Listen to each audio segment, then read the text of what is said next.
Before I dive into this unbelievable story of how an entitled HOA Karen barged into my private lake cabin without permission, only to walk straight into a meeting with the state attorney general, make sure you hit that subscribe button right now, because what I'm about to share isn't just wild, it's a jaw-dropping chain of events that turned the tables in a way you'll never forget, and you'll definitely want to stick around for every twist until the very end.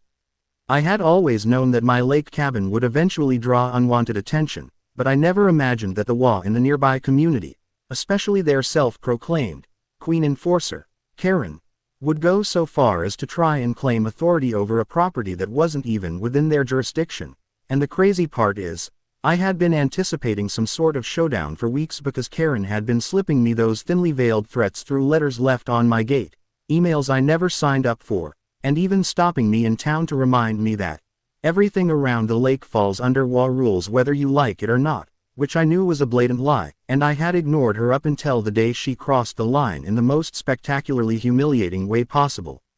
My cabin wasn't just some rustic getaway, it was a legacy property passed down from my grandfather, built decades before the HOA was ever established, sitting on independent land with its own deed, and I had spent years preserving its old wood structure, updating the inside while keeping the charm intact. So when I heard through a neighbor that Karen had been telling people she was planning to inspect my cabin soon, I laughed at the audacity but also set up a few quiet cameras just in case, not knowing that timing would be on my side in a way no one could script. See, I had been in contact with the state attorney general's office because of ongoing harassment complaints not just from me, but from multiple other residents who had suffered Karen's power-tripping schemes, and after a long paper trail of evidence, the AG himself had agreed to meet me at my cabin for a private discussion about next steps. So when Karen decided to make her big move, she unknowingly chose the worst possible day to storm into my life.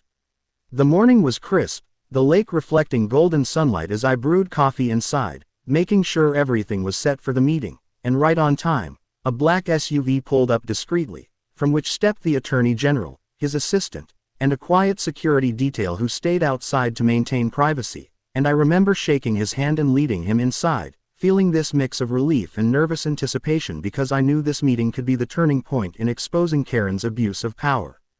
We had barely sat down at the table, papers and files spread out, when suddenly the sound of gravel crunching outside announced an unexpected arrival, and my stomach dropped when I glanced at the monitor of my hidden camera and saw none other than Karen herself, striding up the path like she owned the place, clipboard in hand, a smug smirk plastered across her face as if she were about to serve me with eviction papers on my own land. Before I could even rise, the door burst open without a knock, Karen barging inside with that nasal voice cutting through the air. "This property is in violation of HOA codes, and I'm here to conduct a full inspection." And the moment she froze mid-step, her eyes landing on the Attorney General seated at my table, was a sight I'll never forget, because her confidence evaporated in an instant, replaced by stammering disbelief as she struggled to process what she had just walked into. The Attorney General looked up calmly, adjusted his glasses, and in that authoritative tone that could silence a courtroom, asked, "And who exactly are you, barging into a private residence uninvited?" Karen's face went red, then pale, then red again as she tried to regain footing, sputtering about HOA rules, bylaws, and her right to inspect anything within the Lake District, but the AG cut her off with a statement so sharp it might as well have been a verdict. "This property is not under your HOA's jurisdiction, and you may have just committed unlawful entry."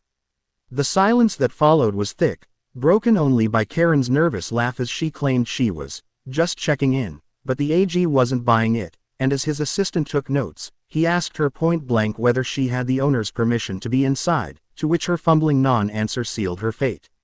I sat back, watching this all unfold with a mixture of vindication and amusement, but the twists didn't stop there, because as Karen turned to leave, flustered, the AG's security detail blocked her path, informing her that since this incident directly tied into ongoing complaints, she would need to stay while they documented the trespass for the investigation, and that's when the mask truly slipped. Karen went from fake politeness to shrill outrage, insisting she was being set up, accusing me of conspiring against her, and even threatening to have the entire HOA sue the state if they dared interfere with her authority, which only made her look more unhinged in front of the Attorney General.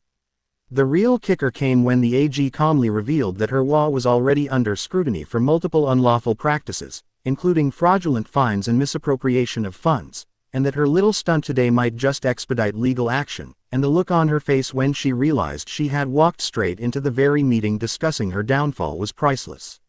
What she didn't know, and what I revealed with a slow grin, was that my cameras had caught every second of her barging in, every word of her self-incrimination, and that footage would not only support the case but also destroy the untouchable image she had crafted in the community. Karen's shrieks echoed through the cabin as she tried to spin the story, claiming I had tricked her, that she had every right to be there. But the AG simply stood, closed his folder, and said the words that sealed her fate: "You've just given us exactly what we needed." Within a week, the HOA board was served with formal investigations. Karen's position crumbled under the weight of exposure, and while she tried to rally her usual crowd of sycophants, the recorded video of her bursting into my cabin and humiliating herself in front of the state's highest legal authority went viral in town, stripping her of credibility overnight.